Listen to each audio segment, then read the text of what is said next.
Bienvenue dans le monde imagé des contes et légendes de Normandie. Le lutin amoureux. Là où il y a belle fille et bon vin, là hante le lutin, dit un proverbe en Normandie. Bien sûr, le lutin aime aussi le bon cidre de chez nous, surtout lorsqu'il est bouché, pétillant comme le champagne, mais plus fruité en vérité. Quant aux jolies filles, le lutin n'a que l'embarras du choix. Elles sont toutes jolies, les belles du pays, avec des joues rondes et roses, des yeux bleus comme des hortensias et de longs cheveux blonds. La plus belle de ces belles s'appelait Éléonore. Elle vivait à Tessé-la-Madeleine, près de la forêt d'Andenne. Elle était l'épouse très douce et très sage du tonnelier du village. Toute la journée, elle tournait le rouet, filait, brodait, faisait de la dentelle, du tricot et du crochet. Son mari travaillait dur, du lever du soleil à son coucher, pour fabriquer les tonneaux où vieillirait le cidre doux. C'était un bon époux, attentif et affectueux, mais il était fort jaloux. Il n'aimait guère tous ces hommes qui venaient parfois le voir, en fixant son Éléonore avec de drôles de regards. Vite, il s'en débarrassait, disait qu'il était fatigué, qu'il était temps d'aller dormir. N'était-il pas heureux ainsi, avec un bon métier pour gagner sa vie, et dans sa maison un trésor, sa très chère Éléonore. Il n'avait en plus nul besoin de visite. Au village, on le comprit vite. On laissa le tonnelier vivre avec sa bien-aimée, dont tout le monde parlait, mais qu'on ne voyait jamais. Or, un lutin vint à passer dans la maison du tonnelier. Comment était-il entré ? Ça, personne ne le sait. C'est une chose bien connue. Le lutin se glisse partout. Ni porte, ni fenêtre fermée ne saurait l'arrêter. Donc notre lutin, Amédée, c'était son nom, s'invita sans autre façon. Aussitôt, il aperçut Éléonore qui brodait tout en chantant. Il vit d'abord le visage et il pensait « Que ce visage est gracieux !» Puis, il vit les longs cheveux et il pensa « Que ses cheveux sont soyeux !» Il vit aussi ses bras blancs, ses mains si fines et sa silhouette gracile, penchée sur les travaux d'aiguille, et chaque fois, il s'émerveillait. Longtemps, assis dans le noir, il contempla Éléonore sans souffler mot, sans se faire voir. Enfin, vous l'avez compris, Amédée était amoureux. Le lendemain matin, il s'en revint au pays des lutins, sans parler de sa merveilleuse découverte. Ses amis pourtant, qui sont des garnements un peu taquins, le trouvèrent bien changé. Il n'était plus joyeux comme ses compagnons. Adieu les rires, adieu les jeux, ainsi sont les amoureux. En vain, les autres petits démons l'emmenèrent-ils pour le distraire dans leur maison familière, faire quelques tours à leur façon. Notre Amédée ne trouvait plus amusant d'emballer les rouets des fileuses, de défaire le travail des tricoteuses. Il n'éprouvait aucun plaisir à emmêler les écheveaux de laine, à cacher les pelotes sous les meubles, à dérouler les bobines de fil. Et même, jugez si son cas était grave, cela ne le faisait plus rire de se cacher dans le dé à coudre de la vieille Lison et d'en surgir, comme un beau diable, pour lui cracher à la figure et lui lancer des injures. Autant de sottises de lutin qui ne lui disaient plus rien. Éléonore, seule, occupait les pensées d'Amédée. Tel épris qui croyait prendre. Tout lutin qu'il était, c'était la femme du tonnelier qui l'avait ensorcelé. Bien sûr, il retourna la voir, de plus en plus souvent, et, à la fin, n'y tenant plus, il y vint tous les soirs. Il restait assis dans l'ombre et la regardait en silence filer et tourner son rouet. Près d'elle, fatigué de sa journée, le mari somnolait avant de monter se coucher.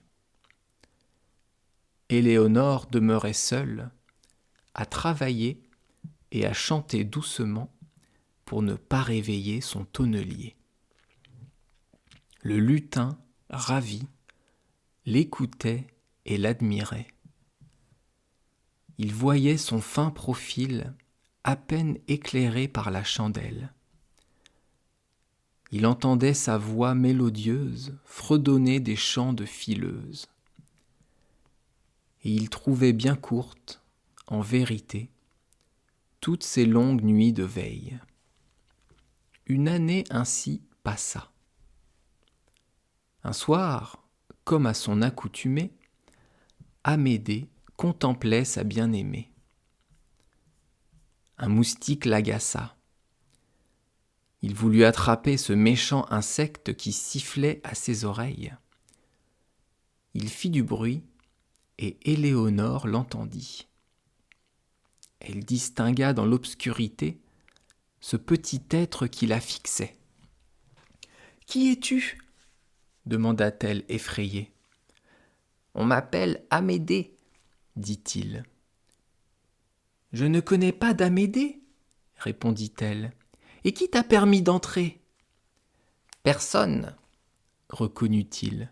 « Je viens à ma guise, comme font tous les lutins. »« Un lutin » s'écria-t-elle, et en cachette, elle fit un signe de croix. « N'ayez crainte, gentes dames, » la rassura Amédée. « Je ne vous veux aucun mal. Je souhaite seulement rester ici, assis dans mon coin. »« Mais et pourquoi ça ?» demanda-t-elle. « Pour vous regarder, » dit-il, « parce que vous êtes très belle. » Éléonore ne sut que dire. Elle se contenta de rougir. Elle aurait dû se fâcher, chasser Amédée peut-être. Mais après tout, les lutins ne sont pas des hommes. En leur compagnie, dit-on, les femmes honnêtes ne risquent rien, car ils ne peuvent faire avec elles les bêtises que vous savez. C'est du moins ce qu'ont toujours affirmé les dames qui les fréquentaient. Et puis, pensa l'épouse du tonnelier, ces petites personnes sont, paraît-il, fort susceptibles, et il vaut mieux ne pas les contrarier. Alors, Éléonore accepta longtemps encore les visites de son amoureux. Elle veillait toujours aussi tard et devinait son regard qui la fixait dans le noir. elle en devint étourdie. Elle cassait son fil, égarait ses bobines, se piquait à son aiguille. De plus en plus souvent, sa voix tremblait en chantant.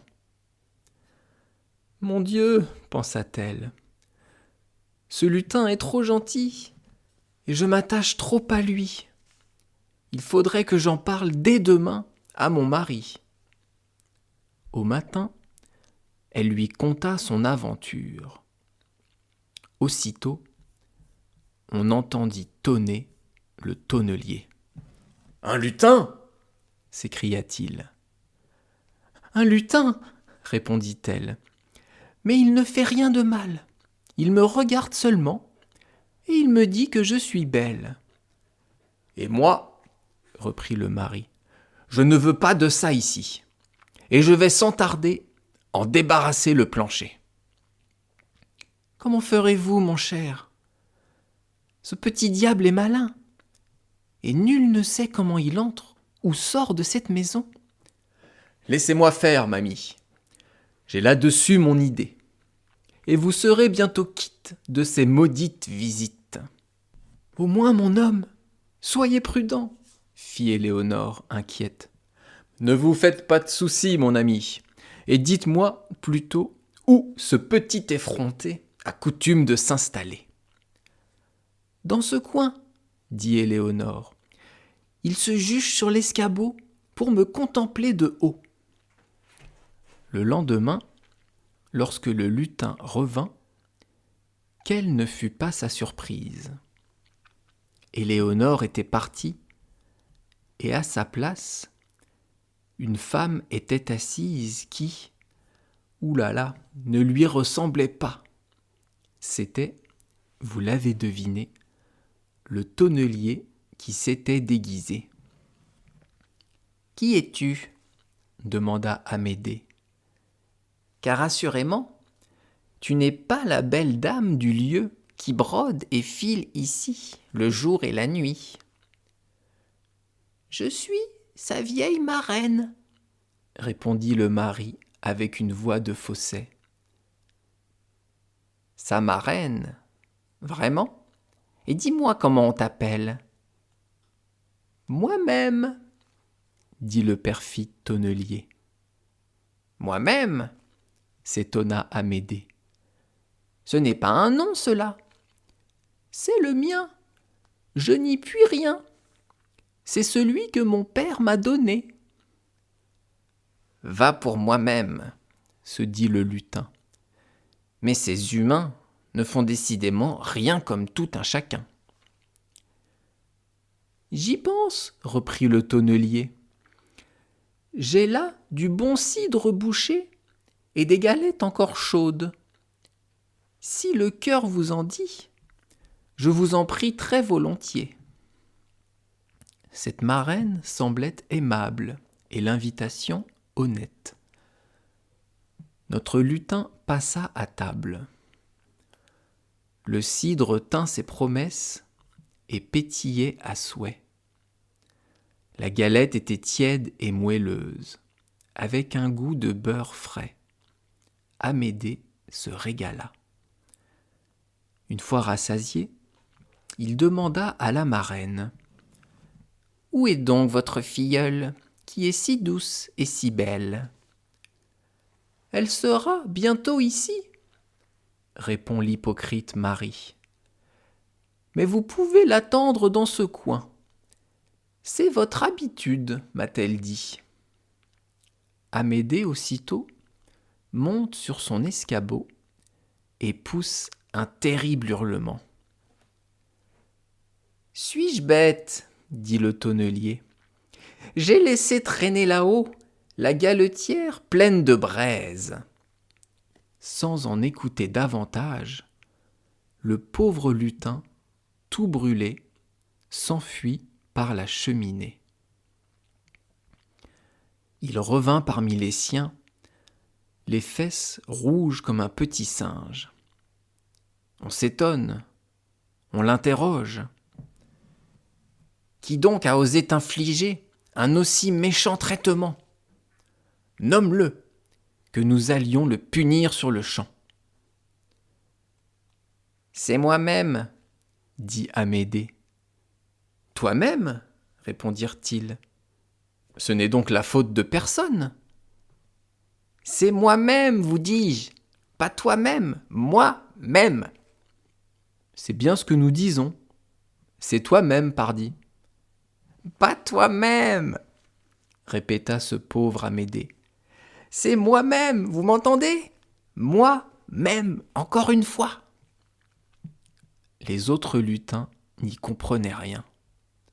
Bon, pensèrent-ils en riant, depuis qu'il a le derrière brûlé, il a l'esprit dérangé.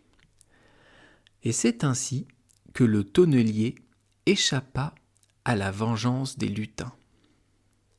Depuis ce jour, cependant, sa maison est devenue plus triste qu'une prison.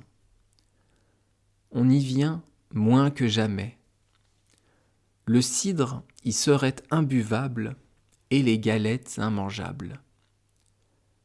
Même la belle Éléonore n'a plus les cheveux si soyeux, ni les mains si blanches et si fines, ni la silhouette si gracile.